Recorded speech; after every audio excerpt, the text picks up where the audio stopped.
Hello guys, nandito na naman tayo at ito, makibalita naman muna tayo dito kay Binibini Baklang Hari. Okay, basahin natin ang sabi dito ha.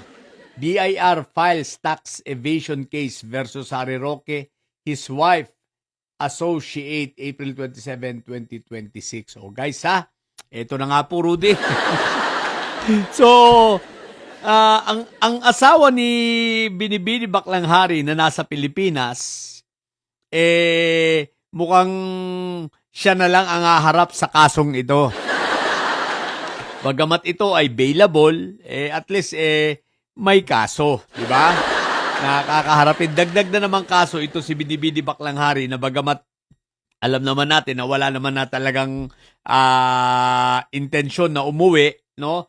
Dahil talagang mangungulungan siya, Nobel yung kinakaharap niyang kaso, eto karagdagan pa. Pero ang kagandahan lang rito, kahit na ito ay may bail, ang BIR, nagsampa na nga ng kaso, di kahit papano, bulabog itong asawa, itong si Myla Roque.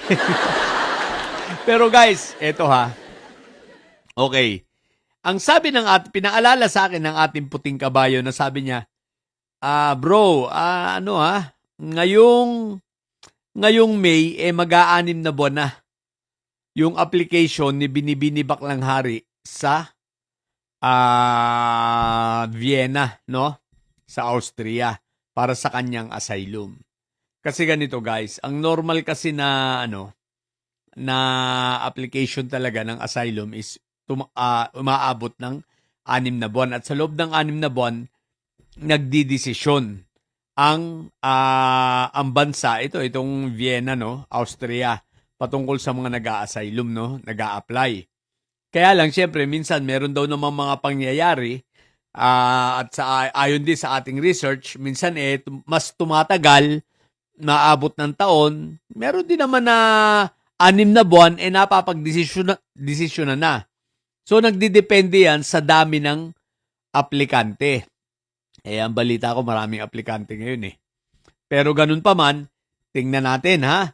So, 6 na buwan, kaya napakahalaga dapat ng rito, ng red notice. Sana labasan na ng red notice, baka ito ay makatulong.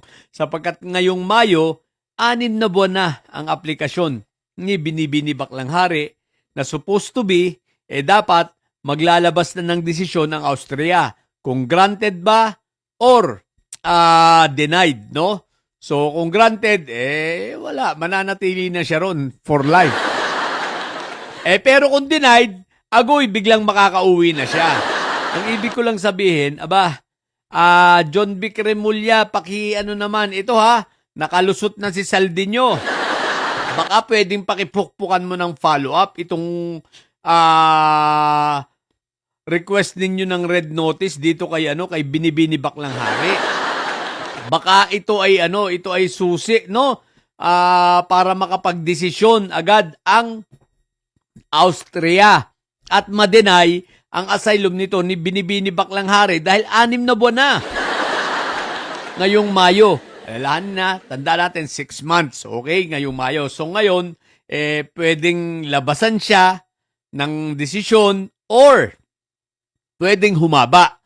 Magdidepende nga yan sa pila sa Austria Di ba kasi siyempre nagsisimula naman yung bilang upon acceptance, no? Ibig ko lang sabihin siyempre maraming nakalinya. So, meron daw tumatagal, pinakamatagal na mga isang taon hanggang isang kalahating taon. So, at least within the period of Tito Bongbong natin lalabas ang desisyon. Sigurado yan ng Austria dito sa aplikasyon ni Binibini Baklang Hari para sa kanyang asylum. Kung ma-deny siya, talagang mangungulungan siya. No? uuwi si Binibini Baklang Hari. Pero sinasabi ko, John Vic Remulla, galaw-galaw at baka pwedeng pukpukin ninyo ng follow-up, ibigay ang mga dokumentong dapat ibigay para sa ganun umabot ngayong Mayo, makapagdesisyon na ang Austria, no, dahil ika-6 na buwan na nga ngayong Mayo itong aplikasyon ni Binibini Baklang Hari.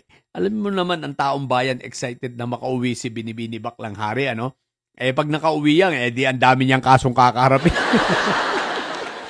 Tsaka ang pinaka-excited lahat sa lahat dyan, si Peryong at si Dagol. O, di ba? Kaya asikasuhin nyo na yan.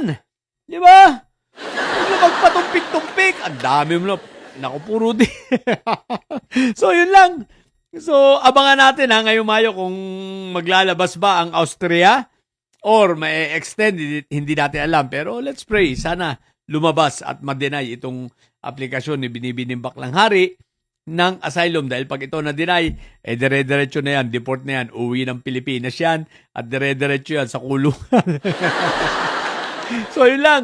Sa mga bobong mga didilis yan, ng mga may sayad, ang tatay nyo ay preso, ang BP nyo ay bobo. Manatili kayo mga bobo at may sayad sapagkat ang may sayad ay laging high blood. Bye!